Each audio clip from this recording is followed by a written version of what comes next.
L'ultima volta che ci siamo visti era 4 anni fa. E in questi 4 anni cosa hai imparato di più in quanto riguarda la mentorship? Eh, Fammi pensare. Ho imparato qualcosa? Spero di sì. Sono sicuro di sì. Sì,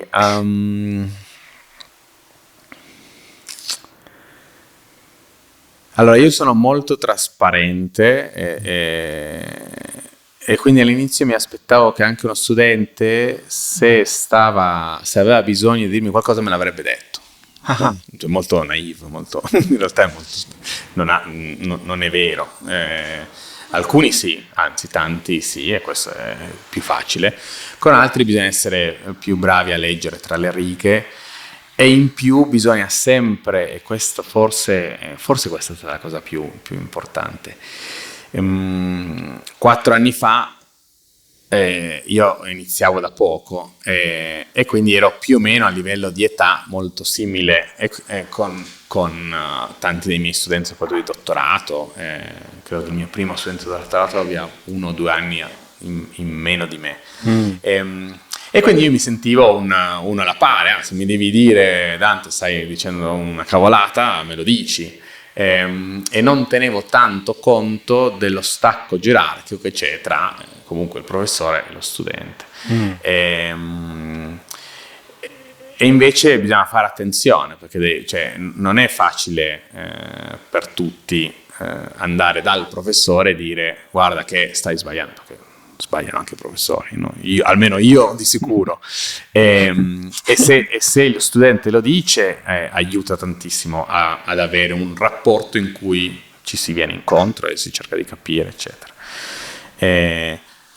Però non è detto che lo studente sia nella posizione di poterlo dire, no? Cosa intendi nella posizione? Nel senso che ci sono studenti che hanno meno difficoltà prettamente culturale, forse personale.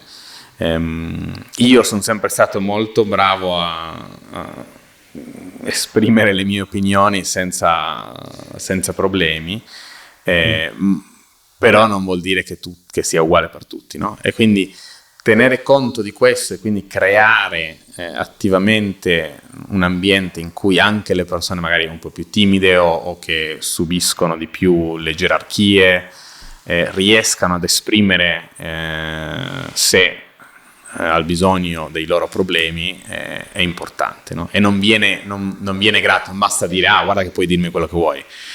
Sì, è vero, però sei comunque il loro capo o mentore, supervisore, c'è tutto un po' di, no? Cioè la loro carriera dipende anche da te, e quindi devi essere molto attento a creare dei modi in cui possano venire, perché alla fine della fiera, se loro riescono a dirti come se c'è qualcosa che non va o qualcosa che vorrebbero cambiare, è più facile, perché a volte è una cosa facilissima da cambiare, a volte invece gli si spiega perché è così e deve essere così.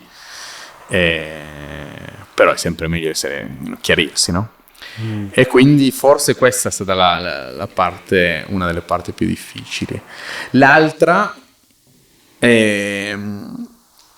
ho imparato a stressarmi di meno. Come hai fatto? Ho avuto dei figli e quindi all'improvviso se le cose al lavoro non vanno come vorrei, nessuno è morto, no? I figli stanno bene, gli studenti stanno avendo magari dei momenti difficili, li si aiuta, però ti mette un po' le cose in prospettiva, no? E poi non era sostenibile, perché io mi prendevo il carico emotivo di ogni studente, quindi il dottorato, per esempio, con gli studenti con cui lavoro di più, è un momento impegnativo, a volte le cose non vanno, però io avevo magari 6 studenti, a 3 stava andando male e io lo vivevo come se fossero tutte studenti. Poi gli studenti, figurati, facevano, disfacevano, risolvevano i problemi, ma se le simulazioni non tornavano, io andavo a casa e continuavo a girare, solo che quando sei tu su te stesso è sostenibile. Quando è 1 a 6, 1 a 8, non ce la fai. Emotional monkey management lo chiamano, no? Quindi niente, ho imparato a staccare un po', cioè essere disponibile per gli studenti, cercare di aiutarli e tutto, però la sera devi dormire, perché se non dormi non sei utile. Questo soltanto i figli ti hanno illuminato o c'è stato magari qualcos'altro secondo te? Mia Anche moglie. Mia moglie è la prima. Di solito quando ho un problema di questi qua in cui non sono particolarmente bravo, mia moglie è la prima a dirmi: guarda che sei stressato perché A, B o C. I figli mi hanno dato la soluzione, nel senso che questo non me l'aspettavo per niente, però veramente mettono le cose in prospettiva, no? Noi abbiamo avuto con mia figlia, quando ha avuto 11 anni, ha avuto 11 mesi, 11 anni non ce li ha ancora, 11 mesi un attacco seizures, di convulsioni, che se l'è vista brutta. Da lì praticamente se un articolo viene... è veramente il meccanismo è: nessuno è morto, andiamo avanti, cioè si fa un'altra, ci si riprova settimana prossima, non è un problema.